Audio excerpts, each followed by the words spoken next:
good evening. It is Friday and we are starting a new vlog. And I'm also starting a new book. This is Death Takes Me by Cristina Rivera Garza.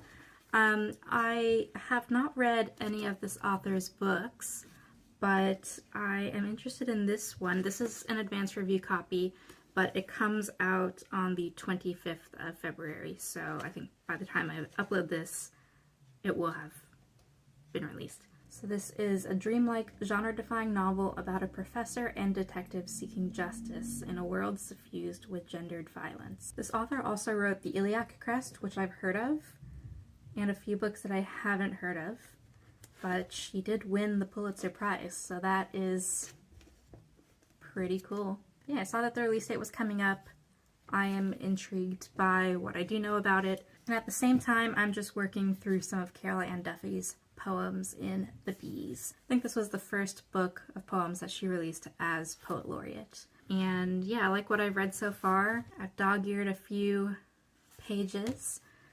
I really like Carol Ann Duffy's work. I think she's really great. A lot of these are pretty thinky poems, so I try to give them some breathing room after I read a couple at a time. So yeah, I've got a pretty interesting week ahead. I have a busy weekend, and then I am at the house for a few days after that, getting in a social weekend before I spend the working week watching our dog and working. I bring my work laptop to the house. So tonight I am meeting my friend Anna for drinks. She had a long work week, so we are going to decompress, have some really fun cocktails, and a big mound of truffle cheese fries. And I don't know if evenings can really get better than that. And the length of my bangs just now is really kind of driving me nuts because I swear I just trimmed them a couple of weeks ago, but now I can't have them straight down again. They have to come off to the side. But that's a problem for tomorrow, Zoe. You know, this is fine.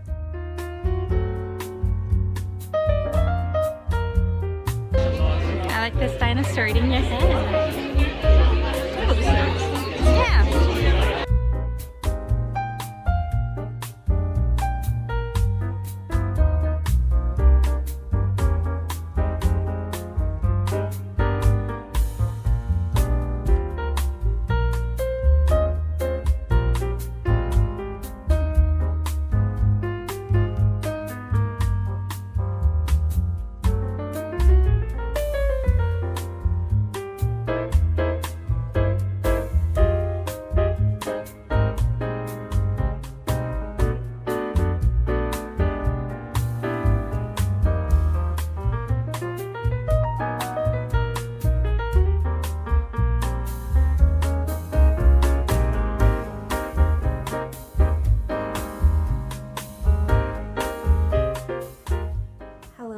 Happy Saturday. I am going on a first date tonight.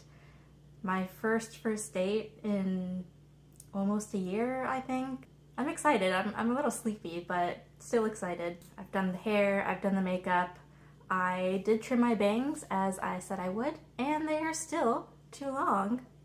I cut like almost an inch off. But I think I just have to be way more ruthless. My hair grows pretty fast. And even here, I didn't do a great job, but I mean, they look fine. It's just a little, maybe it's just the way that they're styled. They look crooked, but I mean, it's fine. I'm not mad at it. I'm not gonna be wearing this. I have to wash some dishes, so I will do that in my PJ shirt before I change into the white shirt that I am going to wear. These are the socks that I got at the V&A in August, and they're just like little humanoid vegetables, and I just really love them. I think there's different ones. Yeah, there's different ones on the other sock.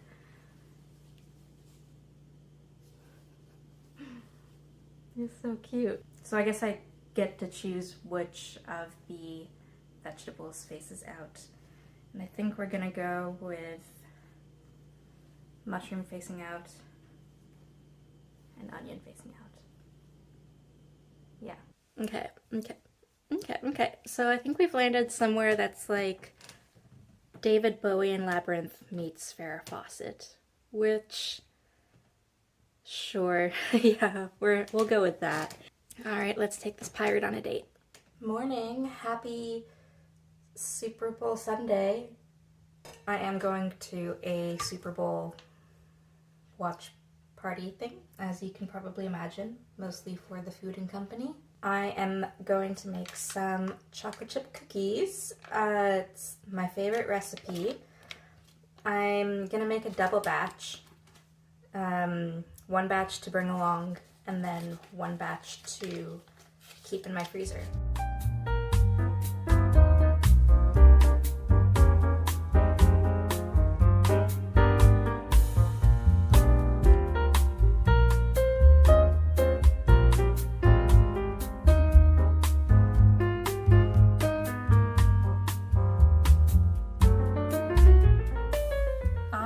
Thinking of doing something a little interesting. So for many moons now, I have been looking at this specific bookcase in my office, and I've been thinking, I don't know if it's working, because this entire bookcase, you know, higher up than you can see, lower down than you can see, is just all of my contemporary fiction, as in fiction that has been published in the last 25 years. Not that they're set in a realistic contemporary world, just that they've been published in the contemporary period. I have a bookcase over there that's anything published before 1999. I have the Oxford Wilkes Classics. I've got my Penguin Black Spines. I've got contemporary poetry, contemporary nonfiction, academic titles, literary magazines.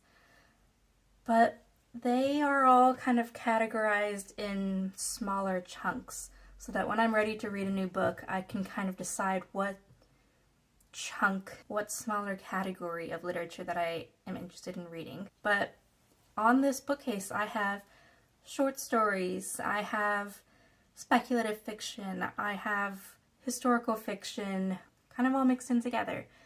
And that is mostly because most of this is literary fiction.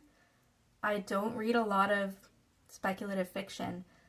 I maybe have like 2 romance books on here. So yeah, that's what kind of motivated me originally, just to have everything in one fell swoop. They're organized by author. But I have been wondering what it would be like if I separated a few things. I'm thinking I separate short stories, because yeah, sometimes I'll be browsing and I'm like, but that's a short story collection. I don't really want to read short stories right now. And then maybe if I'm in the mood for reading short stories, there's not a space on this bookcase that I necessarily gravitate to. I just kind of have to remember which ones are short stories. And another consideration is that some authors, because these are currently alphabetized by author, because I often remember the author's name, because I do have a few authors who have written some realist contemporary fiction and also speculative fiction. So they're then going to be separated. And at first I was thinking, oh, I don't want them to be separated. But then I do already have a lot of authors who are separated across poetry and fiction, or fiction and nonfiction, or some of my classics are separated because I have the Oxford Wilkes Classics and I want them to all stay together. Like, for example, I have some Jane Austen up there, but I also have the rest of Jane Austen on my other shelf. And so I don't know that I need to be precious about that. I'm gonna guess that I will return to this organization. I will probably return to some extent to everything just being in one long sequence, broken up by this middle shelf of plants, and my Ali Smith seasonal quartet, because I wanted something to be stacked there. But yeah, keeping in mind that I will probably undo everything that I'm about to do, I still want to try it. I just kind of want to have it laid out, what different categories of this shelf could look like. So yeah, I want to be able to go, oh, I feel like reading a book that was written recently that is historical fiction, and just go directly to a spot on the shelf instead of sort of scanning this whole bookcase and reminding myself which titles fall into that category. So I hope that's clear. I have many doubts myself, but we won't know until we try. Okay, so I already went and took all of the short story collections off of the shelf, and this is actually way more than I thought I had. So this might be interesting.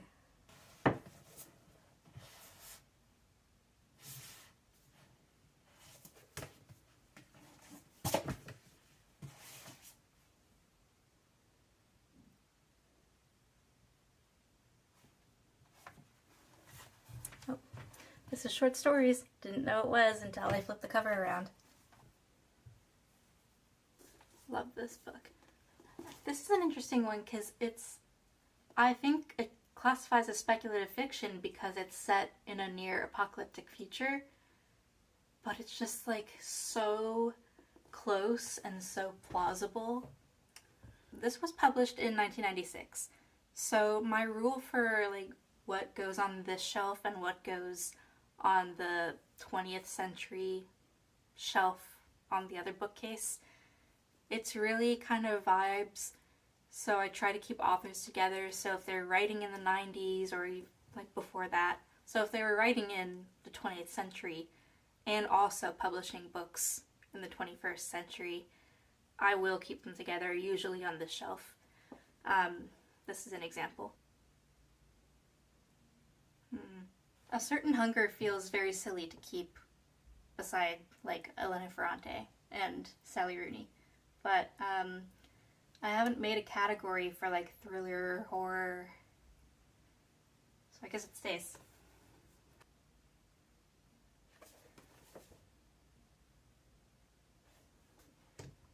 What about Hanya Yanagihara's books? Because her first book is historical fiction, and her new book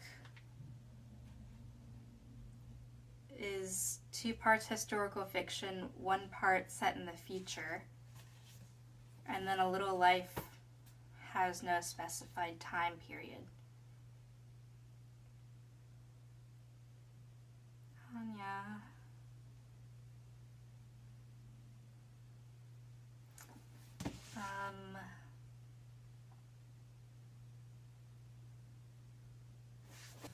Do I need a category that's just question mark, question mark, question mark, question mark? Okay, so these 2 stacks here are historical fiction. These 2 stacks are speculative fiction. That stack is short stories.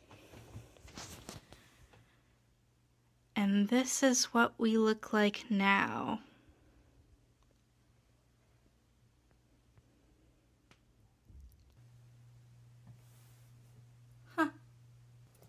This is perfect. Look, I've got a little guy, so he can divide the novels from the short stories.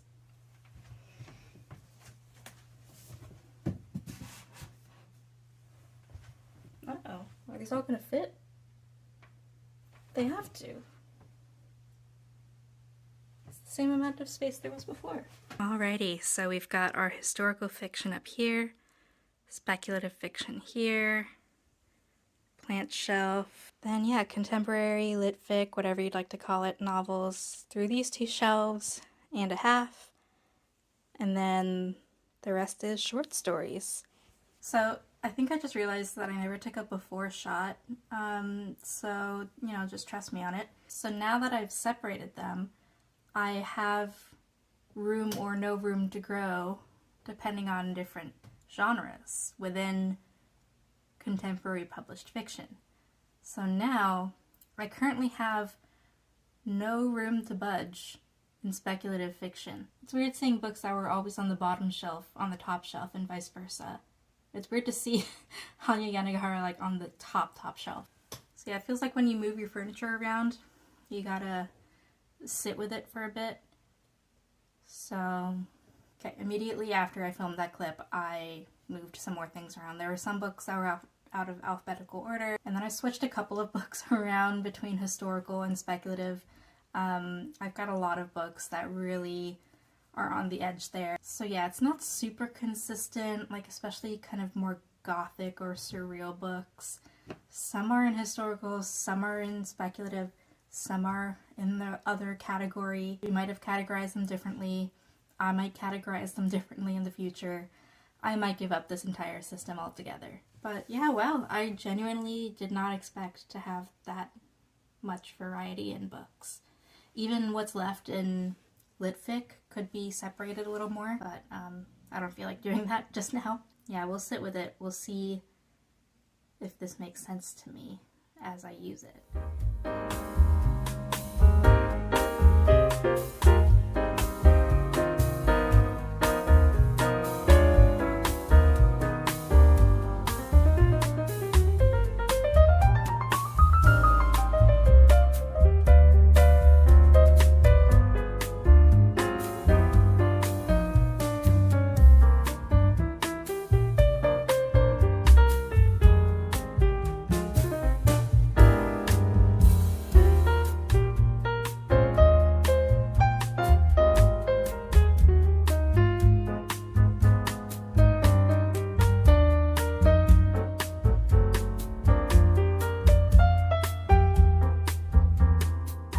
Yesterday, I gave up on reading Death Takes Me by Cristina Rivera Garza. I made it 65 pages in, and then I had to call it. So yeah, this is a thriller. It's about a professor who finds the corpse of a man, and there's like a poem written on the wall in nail polish. And like there's a detective that comes along who questions like what poetry is, and it's about like form and gender and language, and so sounds incredible, amazing premise, and in execution it was not working for me at all.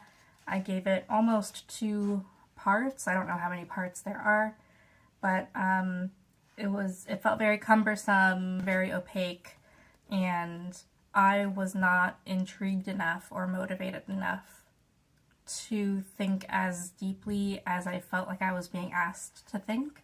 And I also am not convinced that if I tried to think that deeply that there would be much to uncover and reveal. I can't quote much from it because with an ARC you have to make sure that what you quote appears in the final version, and I'm just not motivated enough to do that. But yeah, next up is Colson Whitehead's The Nickel Boys. I know it to be an excellent book. I look forward to reading this one, especially because the film adaptation of it just came out, and I hear it's a masterpiece. And I do really want to see it, but I feel like I should read the book first. When Elwood Curtis, a black boy growing up in 1960s Tallahassee, is unfairly sentenced to a juvenile reformatory called the Nickel Academy, finds himself trapped in a grotesque chamber of horrors. Elwood's only salvation is his friendship with fellow delinquent Turner, which deepens despite Turner's conviction that Elwood is hopelessly naive, that the world is crooked, and that the only way to survive is to scheme and avoid trouble. As life at the academy becomes ever more perilous, the tension between Elwood's ideals and Turner's skepticism leads to a decision with repercussions that will echo down the decades. And I'll try to read The Bees tonight, or try to finish The Bees tonight, because I think I only have a few more poems left in that one. So, yeah, closing the chapter on The Bees and Death Takes Me, and then I'll report back next time on The Nickel Boys.